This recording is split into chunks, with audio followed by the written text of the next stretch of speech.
Hello everyone, I'm TheFrenchMonk and welcome back to another video.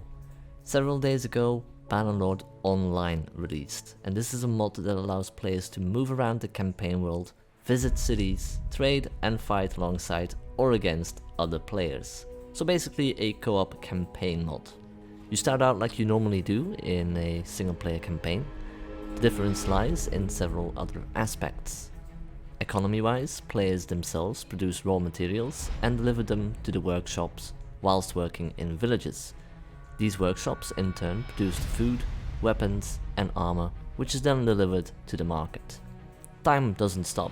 During battles on this online campaign map, players can just go about their business, move around the world, visit cities, trade and so on, whilst others are participating in battles. And yes, there are other players on the campaign map, as I just mentioned a couple of times. Many players. I've actually seen other YouTubers like Resonant and Jackyfish play alongside dozens upon dozens of players at the same time. I think I even saw a video mentioning over 800 players. The first thing I thought of when I heard about this mod was, imagine this but with a Napoleonic setting. Players controlling armies of various factions like Great Britain, France, Spain, and perhaps recreating some of the famous Napoleonic Wars battles or campaigns on a massive scale. Each player actually being a general and battling other players, kinda like a crossover between Napoleon Total War and Mount and Blade Napoleonic Wars. Anyways, this is excellent news when it comes to the multiplayer aspect of Bannerlord, but we aren't there yet. Despite the popularity of this mod increasing significantly over these past few days, there are still a lot of modding teams out there that are stuck or are progressing very slowly, and this often due to the developers over at TaleWorlds and their lack of communication or support. This obviously brings frustration into play, especially on the side of the modding community, resulting in heated discussions on the forums or the release of open letters towards TaleWorlds themselves. One of those open letters came from a programmer of the Kingdom of Arda team. The Kingdom of Arda being a single player and multiplayer total conversion mod for Bannerlord, which would bring Tolkien's world of Lord of the Rings, The Hobbit and so on to life. Now this programmer represented over 12 total overhaul projects, including Sword Musket, the upcoming Napoleonic Wars mod for Mount and Blade to Bannerlord. Other projects include Trial of the Seven Kingdoms, The Long Night and many more. Some issues were mentioned that the modders faced when working on their respective projects, but the content of the letter rather focused and serves as an analysis of the decisions TaleWorlds have made without consideration for the needs of the game's stakeholders. In short, the main purpose of this letter was to try to get the company to be more transparent, to communicate more, and to collaborate with Bannerlord mod developers. The majority of the mods released for Bannerlord are small-scale tweaks or overhauls when it comes to factions or cultures. They generally don't change the core gameplay, and this is because TaleWorlds put up these roadblocks, so to speak, throughout the game's code that make it impossible for any large-scale changes.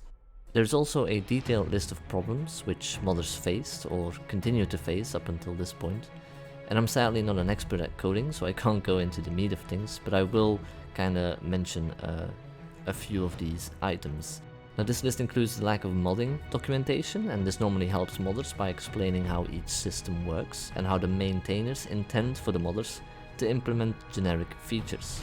The lack of this documentation significantly increases the time to implement simple features, and even seasoned software engineers, according to this letter, have spent hours upon hours debugging and trying to understand the system. And there are several other issues mentioned that are reasons why modders are frustrated, their passions being smothered and motivation dropping significantly. Now I have an update for you guys. I posted the open letter on my community tab to direct attention on the underlying issues and why certain mod projects are taking such a long time developing. But past Wednesday there has been a response from TaleWorlds, and more specifically from Callum. They reaffirmed that modding always has been a massive part of Mount and Blade, with Bannerlord being no exception. They even held a meeting regarding the letter, reviewed their feedback and bug reporting processes along with specific points raised. Upcoming week, they decided to spend some time discussing possible solutions and ways to support the modding community even more, like providing extensive documentation for the coders. This is obviously amazing news, and unfortunately it will take some time.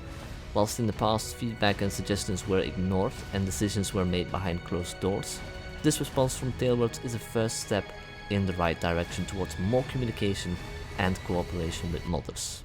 This has been quite interesting to follow, and as someone who is anxiously waiting for the Sword and Musket mod and trying to keep you guys updated, this is obviously terrific news. I hope you are all still as excited as I am for a Napoleonic Wars mod for Bannerlord. We just have to be a bit more patient, you guys especially when it comes to another update video, and in time we'll be able to fight in epic line battles alongside or against one another. I want to thank you for watching this video. Make sure to leave a like if you enjoyed it or if you found it informative, and I will see you in the next video. Take care everyone.